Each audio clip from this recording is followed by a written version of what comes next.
Is Quillbot the ideal grammar checker and writing tool for you? Hi there, my name is Brian Collins and welcome to the Become a Writer Today show. In this video review, I'm going to talk about Quillbot, which is a new writing and grammar and plagiarism checker tool that I've been trialing. I'm going to talk about the pros and cons of this tool and explain why you may potentially want to use it. I'll also talk about how it compares with some tools by competitors. Hope you enjoy the content in this review. If you do, hit thumbs up, and if you want to get more videos like this, don't forget to subscribe to the channel. Quillbot has been around since 2017, and you can try out a free version, although you won't get access to a lot of the tools inside of the app. You can also take out a premium subscription, and I'll show you the pricing in a second, but you basically get access to a paraphraser, grammar checker, plagiarism checker, a co-writer, which is a new tool that brings all of these other tools together, a tool for summarizing your content, and a citation generator, which is useful for those in academia or writing essays or non-fiction. Now, in terms of pricing, the pricing model is relatively straightforward. So you can take out a premium subscription for $20 per month, or save a little bit more by taking out an annual or semi-annual subscription. Now, there is a caveat to this. So if you're going to use the plagiarism checker as an academic, it'll scan 20 pages per month for $20. 20 pages works out at about between 200 and 300 words. But you can buy additional pages inside of the app, which I did for this review. Again, at the time of recording, 25 pages will get you $7, or $7.45 will get you 25 pages. So do factor that in if you're checking your essay or you're checking lots of academic works. The first interesting tool in Quillbot is the paraphraser. So let's say you've written an essay and you want to paraphrase or summarize the essay so you can send a summary to someone else. Or if you do want to use this for your online writing, let's say you've written an article and you want to paraphrase the introduction so you can put it into an email that you're going to send to readers. Well, here's how it works. So I've pasted in a couple of sentences all about writing productivity.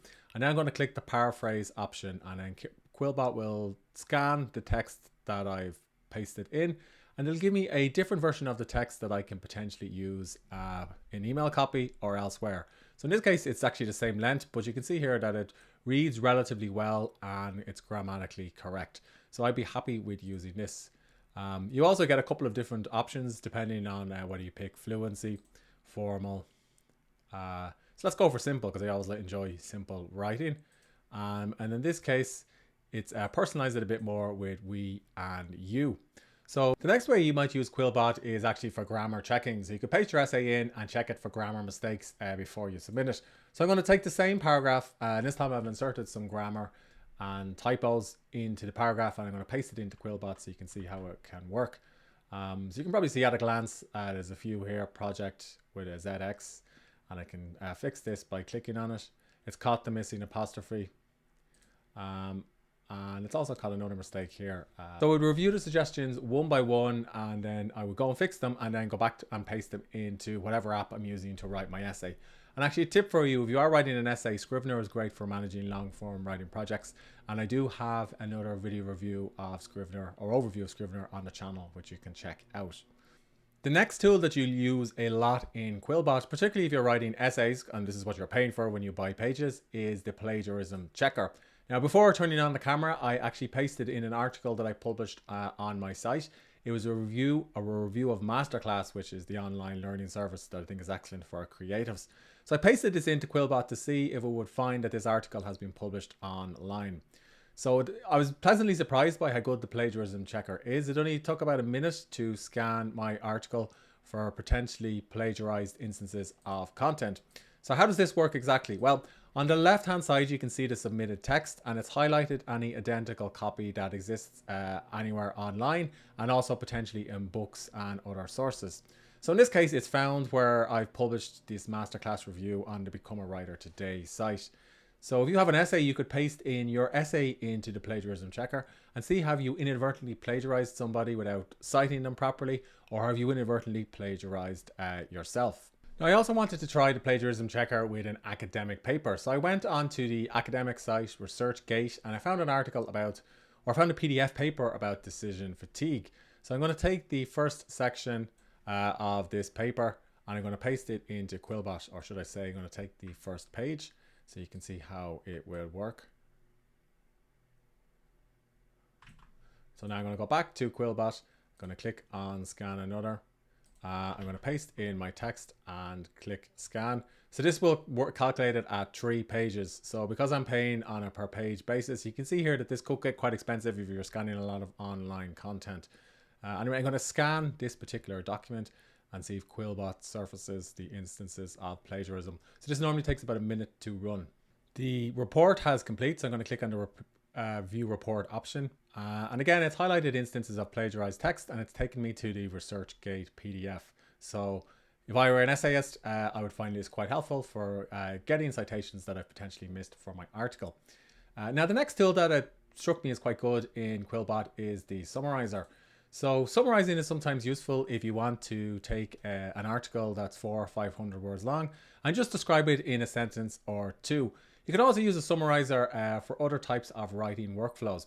So for example, sometimes I take notes about what an article is about in a knowledge management system called a Zettelkasten, and I have another video about that on the channel. Basically, the Zettelkasten involves summarizing ideas or summarizing an article or book chapter in a sentence or two. But let's say I was struggling to do that. Well, I'm going to paste in some text into the summarizer to show you how it'll work. When I click on the summarize option, you can see it presents me with a summary of this text in a single sentence. So let's try another one. So I'm going to paste in several hundred words. Now I'm going to click on summarize. And it summarized this blurb about AI Writer, which is another writing app, into a sentence or two. So again, this is quite good, and I was pretty impressed by how the summarizer works, and also by the fact that it was devoid of typos and other mistakes. And I can also play around with the length. So let's try that again. So it didn't seem to make a huge difference with the length. Maybe there was an extra sentence. So let's paste in the entire article and see what happens. So the entire article for context is a review of the writing app IA Writer. Now I'm going to click on summarize. So it's basically summarized a 1,400 word article into 253 words. Now I probably need to go through this and see is it factually correct. So it looks like it's paraphrased or summarized most of the things that I've said in the full article. So this is quite good. And I suppose if I was writing email copy, much like the paraphraser, I could use the summarizer to turn my long article into something short that I could send over email. I don't know about you, but when I was writing my thesis, one of the things that was really painful was making sure all of my citations were correct.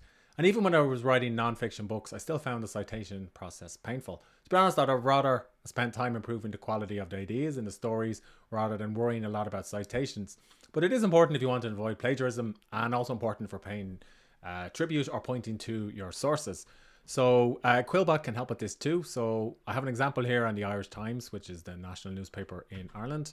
And I'm going to paste the link into Quillbot to show you how it will work. And I've clicked on website. You can do the same with books. And now I'm just going to click on site. And now I'm going to click save citation. Now I can potentially copy this full citation into my writing app or to wherever I'm writing my academic work. You can see here that it's cited it correctly for the publication or for the style guide in question. In this case, it's MLLA. So I actually like using the Chicago Manual of Style. So I'm going to copy that version instead. So this would save me a lot of time. And actually, I wish I'd known about this when I was writing my last non-fiction book. And you can then download these for Word and also for BibTeX as well, and JSON. So this is quite good, and you could build up your citation library. So again, this was a feature that particularly impressed me about Quillbot. Quillbot also has a co-writer which will help you write your articles if you're writing for the web, and potentially research your essays, although there is a heavy focus on the web rather than books and papers. So it's in beta, so chances are by the time you've used it, some of the features and workflow could have changed, but there's a good tutorial that walks you through it. And they actually provide an example of benefits of yoga, but I'm going to put in a different topic. So I'm going to put in content optimization software.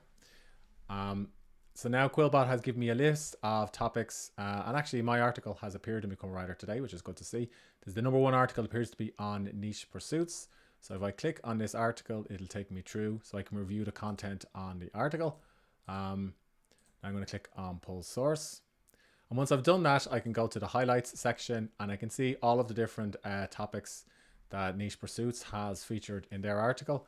And I can also see the different statistics about the article as well. But it's actually this is what I was mostly interested in, because I could use this to build an outline. So I could potentially put this in. And then I could, I suppose, paraphrase it or summarize it using some of the tools inside of Quillbot. Personally, that's not a way I like to write. I prefer providing my own original insights and reflections on whatever the topic is. But I guess it could be handy for the research process. And then obviously, you know, you're going to get the citations as well. So you could correctly cite your sources. So let's click on the citations section. So I could paste in the article on Niche Pursuits and then cite the author. Click Save Citation. And then I could paste that in at the bottom of my article. So that could be one way for you to research your online content. There's also the paraphraser option. So I could take this selection of text from Niche Pursuits. And then I could click rephrase.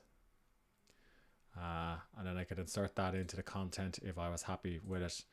So it's a good example of how I suppose AI is changing, how writing is going to work in the future. Now, as a writer, I find this partly fascinating and partly a little bit horrifying, because at the end of the day, we're not machines, and it's your job as a writer to bring part of yourself to your work. That said, these tools can simplify the research process. So Co-Writer is worth checking out if you're interested in it. Quillbot is available for Word, Chrome, and Google Docs. There's no mobile app, and it's not available for other browsers. So that is a downside compared to other popular writing apps like Grammarly. It costs $19 per month, and then you got to pay extra for the plagiarism checker. That said, for $19 per month, I was pretty impressed with it. Even though I don't write a lot of essays, or I'm not working on a thesis these days, I could definitely see myself using the summarizer and the citation checker if I write another non-fiction book. And I could also see myself using the paraphraser as well. Sometimes, particularly when I'm writing online articles, it's good to be able to paraphrase or summarize the article in a sentence or two for an SEO meta description. And paraphrasing is something that's becoming more common. So overall, I'd be happy to recommend Quillbot. As grammar checkers go, you could probably get a little bit more bang for your buck with Grammarly, but it does have some other particularly good features. If you're an academic, you're going to like the plagiarism checker, with the caveat that you have to pay extra per page. And if you're writing online content, you're probably going to enjoy the summarizer and paraphraser. And the Co-Writer, I suppose, brings all of these tools together. It is worth playing around with, but I do emphasize that you're better off just writing your article and using these tools as something to help you rather than something that writes content for you. So hope you enjoyed the content in this video review of Quillbot. If you did, hit thumbs up, and if you want to get more videos like this, don't forget to subscribe to the channel.